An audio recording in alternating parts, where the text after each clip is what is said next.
Zig Ziglar once said that networking is getting what you want by helping others get what they want.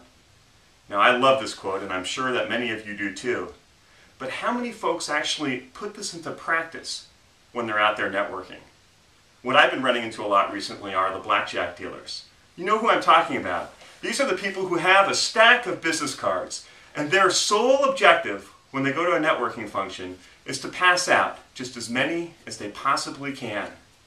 Now, the ironic thing about this is oftentimes you'll leave the networking event and just look in the trash can by the front door and you'll find a stack of these business cards. Now, I was at an event like this recently where there were a lot of blackjack dealers, so I was very happy when one woman seemed to understand that networking is all about forming relationships. So she asked if we could get together for a cup of coffee, and I was glad to do this. A couple weeks later we meet, and before I could barely get "hello, how are you" out of my mouth, she puts this A-frame down on the table and she starts flipping charts. And on each chart there's an argument for why I should be doing business with her company. Now, after that first one, my eyes glazed over and I couldn't leave that meeting fast enough. She simply didn't understand that doing business with someone and networking is really all about forming a relationship. Now, I have a good friend who's a speaker and an author named Greg Bell.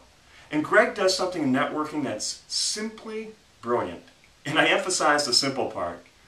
What Greg does when he meets with someone is he wants to make absolutely sure that he leaves that person with something of lasting value. And what he'll do in the course of conversation, if he doesn't know whether or not he is leaving someone with something of value, he'll actually ask point blank, "Have I helped you? Is there anything I can do to help grow your business?" And just by asking these simple questions, by making sure that he's helping somebody else grow their business, Greg knows that he's going to be helping himself.